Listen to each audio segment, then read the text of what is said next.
Hiraya manawari ating abutin.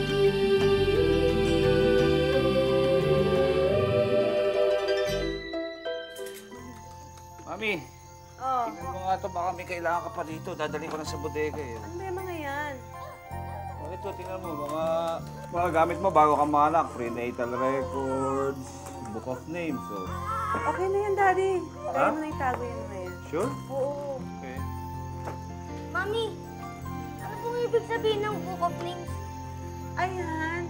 Niregalo sa amin ng Daddy mo yan. Mag-buntis ako. Kay Amy. Actually, diyan nakasulot yung pangalan ni Amy. Diyan namin kinuha. Paano po yun? Tingnan mo, Amy. May ibig sabihin yun eh. Amy. Sige, buksan mo anak. Ayan.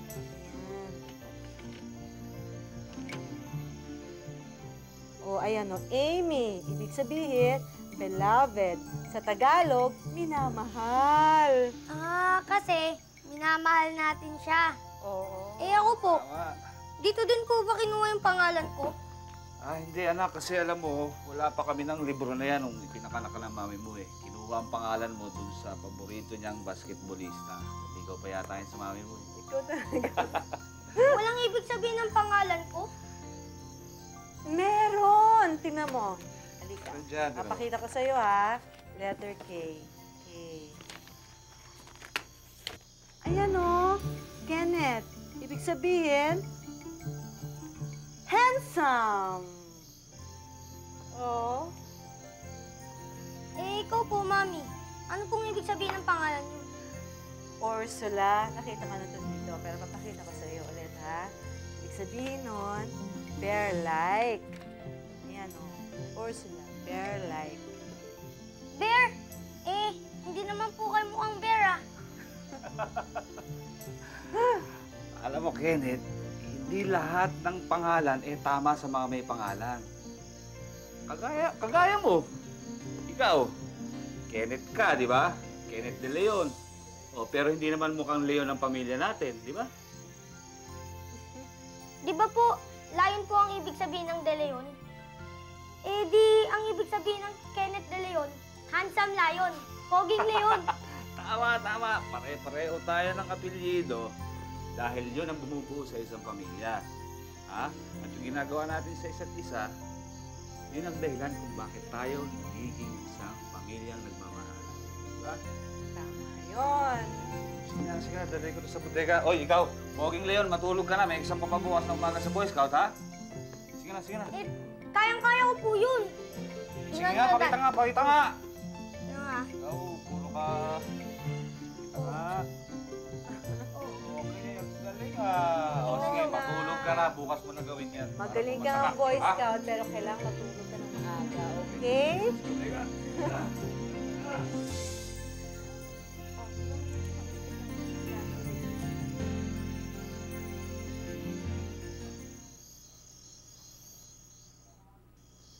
Nila, Petra.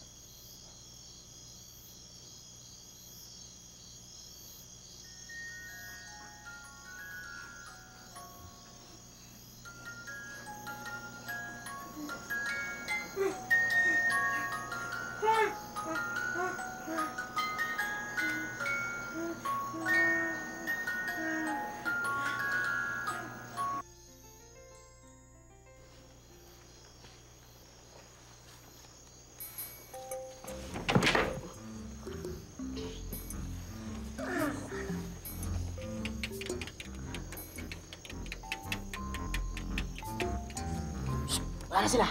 Wala na. Ay ko po, kanina po tayo nakabalaktot dun, ah. Okay, pambihira kasi mga tao to. Ang dami-dami ginagawa bago matulog. Tapakan mo ang kamay ko, Musa.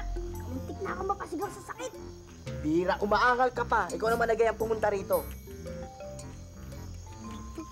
Ano akong nagiya? Pero ikaw to naghahanap ng pangalan. Tinutulungan ka lang namin. Tama, tinutulungan ka lang namin. At huwag mong gagawing dahilan na anak ka ni Kalem Danub. Kahit kailan, di ko ginamit ang pangalan ni Ama para makuha ang kailangan ko. Kung ganon, patunayan mo. Kukunin na natin ang taong sanggol para maraman ng lahat na tunay ka matapang. Sige na. Anong gagawin natin ngayon? Ano pa? Di hahanapin at kukunin ang taong sanggol. Teka. Saan tayo? Ito. Uy, sumunod ka na sa akin.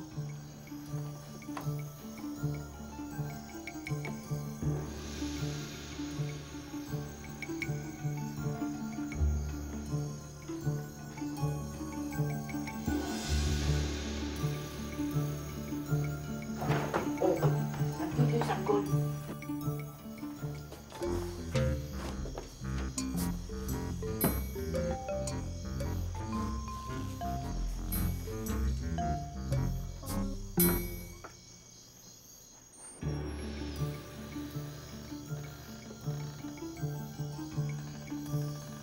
Hoy! Ano ba ginagawa mo dyan kasi? Pumasok ka na! Bakit ako? Huwag mong sabihing natatakot ng anak ng magiting na kalib. Hindi. Hindi ako natatakot. Oh, di ka natatakot, pumasok ka na at kunin mo ang taong sanggol. Sige na, sige na.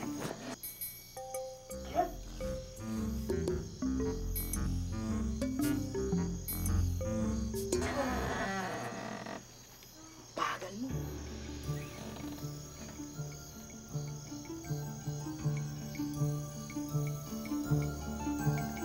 Yan! Sa wakas, makakamit mo na rin ngayon ang inaasam mong pangalan.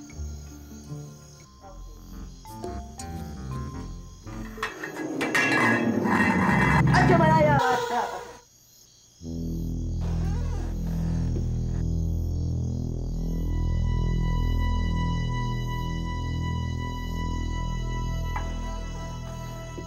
Sino kayo?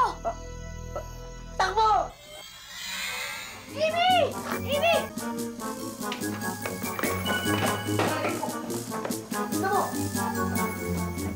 Aray ko po! Bilisan mo! Tara, tara, tara! Sino ito? Uy! Uy!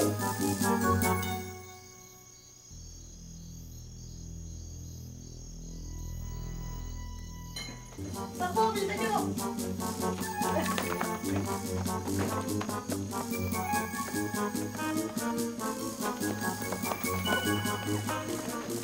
Uy! Balik niyo sa akin, Amy! Uy! Balik niyo sa akin, Amy! Ah! Balik niyo sa akin, Amy!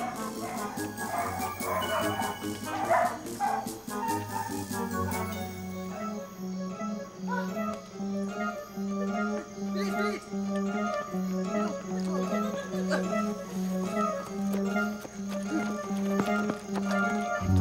Balik niyo sa akin, Amy! Uy! Balik niyo sa akin, Amy! Balik niyo sa akin, Amy! Bilis! Bilis mo! Aray ko po!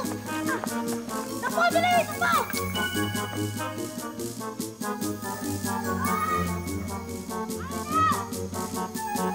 Balik niyo sa akin, Amy! Uy! Takbo! Balik! Uy! Balik niyo sa akin, Amy! Balik, balik! Oh, bilis na!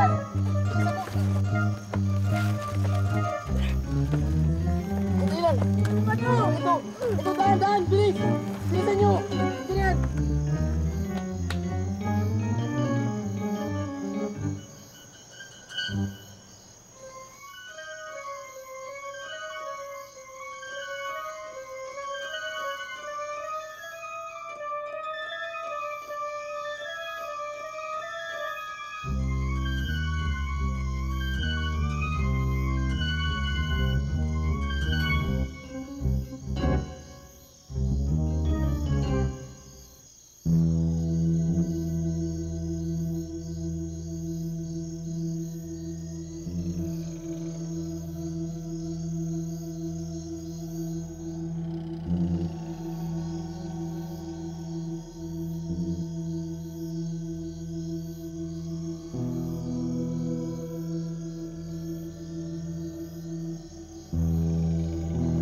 Alan!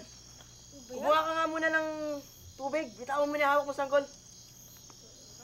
Bakit ako pa ang kuha? Madug na lang. Bakit ako? O kaya ikaw? Ang bihira to. Tinutulungan ka na nga namin, tas kami pagagawa nun. May sumusobra ka na. Oo na, sige na. Hawakan ninyo muna tong bata. Ay, hindi. Huwag mo sa'yo paawak yan, no? Ayoko din, ayoko. Hawakan mo dyan. Wala. Sige na, kumuha ka na.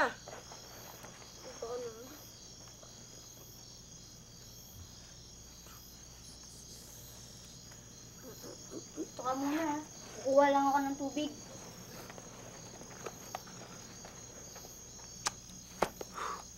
Madug. Yung mga kulaw niya. Wala na, no? Ito na ang pagkakataon natin. Dadali natin yung taong sanggol niyan sa ating tribo. Para mapunta sa atin ang karangalan na nararapat sa kanya. Teka. Di ba kaya niya kinuha yung taong sanggol para magkaroon siya ng pangalan? Napakahina naman ang kukote mo. Palusot ko lang yun, palusot. Ano ka ba? Ganun ba yun? Galing mo talaga, Musak. Sinasabi ko sa'yo eh. Kaya ginawa na... Manahin mo. Bilis kunin mo na yung sanggol. Baka maagad yun eh. Ikaw Ito na lang. na pagkakataon natin, kaya kunin mo na. Matapang naman, di ba? Ha? Oo, matapang ako. Ba't sino ba din nagsabi matapang ako? Ha? Di ba, matapang ba ako? Hindi. Matapang. Oo, matapang pala ako eh. Kunin mo na yung bata. Sige. Napakaduwag mo, parang sanggol lang eh. Parang sanggol lang. Dali mo nga dyan. Huwag mo kumilangan dali ah. Oo. Hoy, huwag mo yung dikit sa akin yan. Napaka-arte mo naman. Mauna ka na, bilisan mo. Oo. Sige na. Bilisan mo na, baka makabutan pa tayo.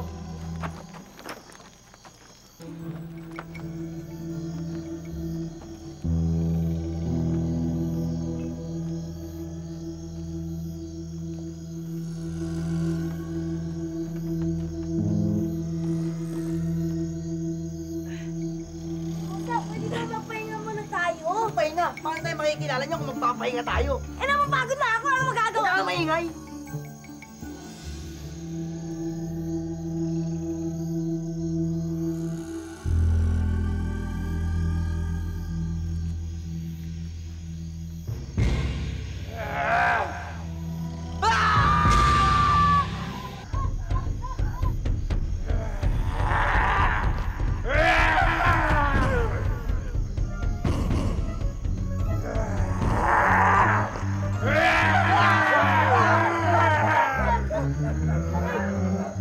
Takbo! Dito!